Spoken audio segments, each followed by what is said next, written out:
Assalamualaikum warahmatullahi wabarakatuh.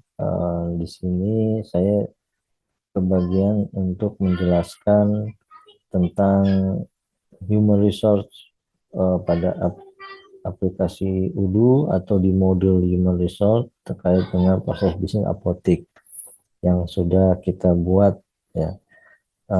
Kalau kita bisa lihat di sini ya, kita bisa cek di apps-nya, ini banyak apps yang ada, tapi kita lihat di human resource-nya. Nah, ini ada modul-modul yang sudah diinstal dan belum diinstal. Sebenarnya banyak lagi sih modul yang lain ya, tapi disesuaikan dengan kebutuhannya. Kalau di apotek itu hanya butuh ini aja sih, rekrutmen, employee, waktu time off ya, work expense, skill management, sama ini kontrak ya, penting juga, sama attendance ya. Biasanya HRD dimulai dari proses rekrutmen ya, karena ini terkait dengan proses awal orang untuk menjadi karyawan ya. Jadi intinya proses yang terjadi HRD adalah dimulai dari proses rekrutmen, nanti menjadi karyawan, kemudian ada proses-proses lain ya. Ini modul kita siapkan dibentuk skillnya.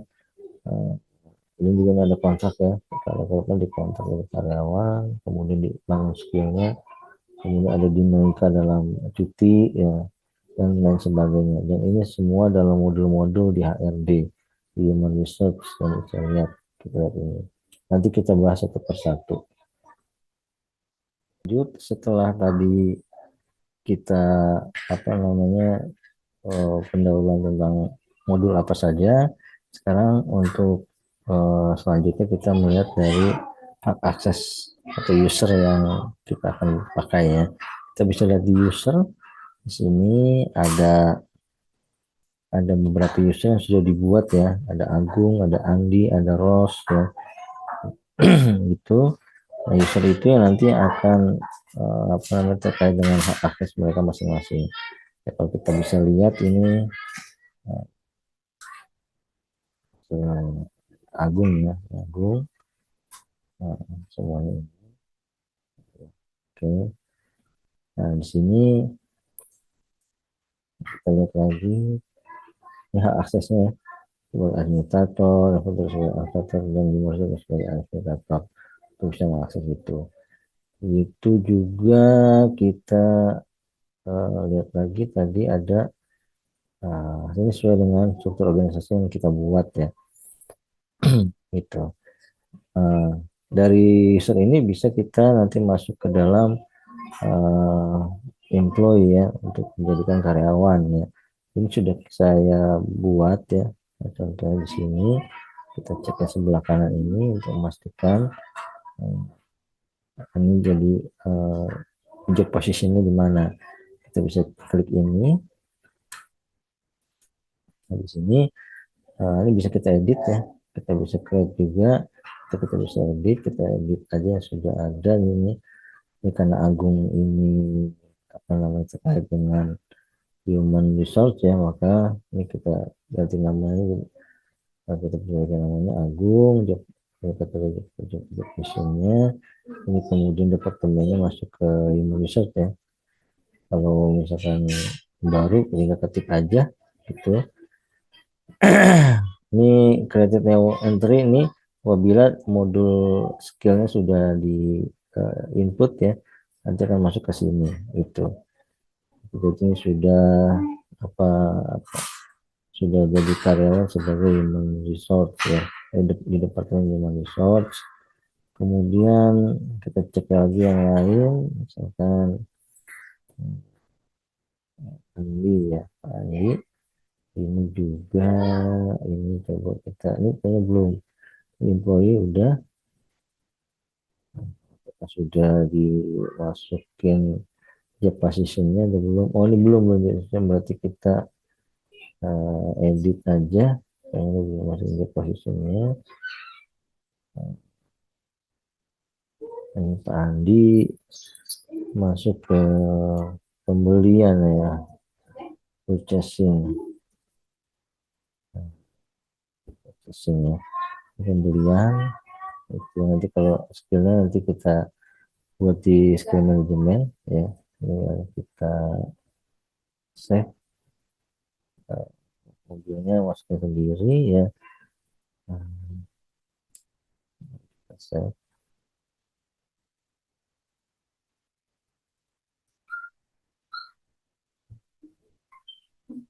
Oke, langsung kita masuk ke employee. Itu kita lihat Andi. Kita coba kita cek ke employee-nya sudah ada berapa yang masuk. Nah ini ya, yang tadi yang boleh dibuat ya, ya sudah jadi karyawan di perusahaan ya. Ini sekian untuk modul employee ya, modul employee di selanjutnya yaitu berupa proses rekrutmen.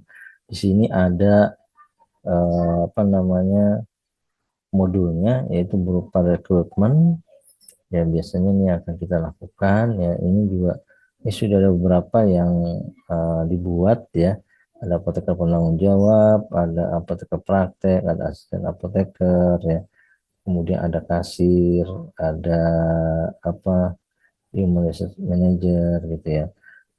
Ini kita bisa lihat semua sudah ada di job positionnya untuk perekrutan. Dalamnya seperti ini kalau kita lihat. Ini bisa ini untuk apakah penanggung jawab. Ini bisa kita lihat berapa yang kita butuhkan. Misalkan satu ya, rekruter siapa? Ini karena saya adalah sebagai human research, maka masuknya adalah saya nih ya. Di sini udah tinggal kita save. Nah, kita save di sini. Nah, kita bisa lihat langsung posisinya sudah ada di sini. Nah, di sini ya. Nah, ini udah masuk semua nih yang tadi ya. Yang terminal butuh satu. Selanjutnya dalam pas HRD ini ini kita juga bisa melihat time off ya. Time off. Di menu time off ya. Time off di sini kita lihat ini proses apa namanya cuti ya, cuti karyawan. Kita bisa membuat di sini request time off-nya. Nah, ini juga ada beberapa proses time off yaitu satu ini sudah di approve ya. Ini eh, sakit ya sakit ini kita bisa lihat ini di approve semuanya sudah di approve di sebelah kirinya ya. Nah, bisa jadi juga gitu ya, bisa jadi juga kita juga bisa di request juga bisa membuat time off-nya. Ini time off-nya apa kemudian waktunya kapan ya. eh, Waktu lahirnya kapan, durasinya berapa lama, nanti terhitung, durasinya apa. Jadi tinggal di save dan di approve gitu. Itu juga, selain itu juga ada proses di sini. Saya ada itu yang terakhir,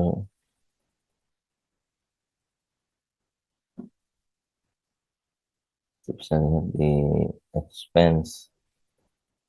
Expense ini untuk menghitung pembelian kebutuhan karyawan ya. Ya, kebutuhan misalnya untuk kebutuhan bensin, kebutuhan ini ada laptop ya, kebutuhan laptop, kebutuhan laptop. Di sini kita ada kebutuhan laptop. Kita bisa buat ya, kita bisa buat sini ini misalnya contohnya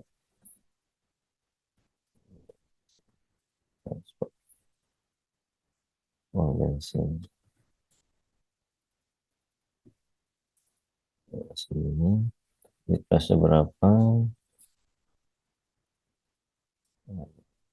bisa sini, price-nya berapa, misalkan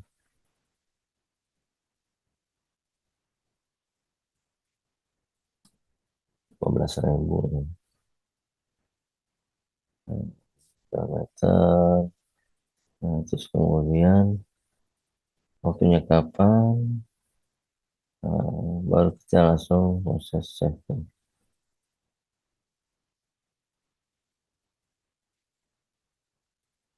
Nah, udah jadi.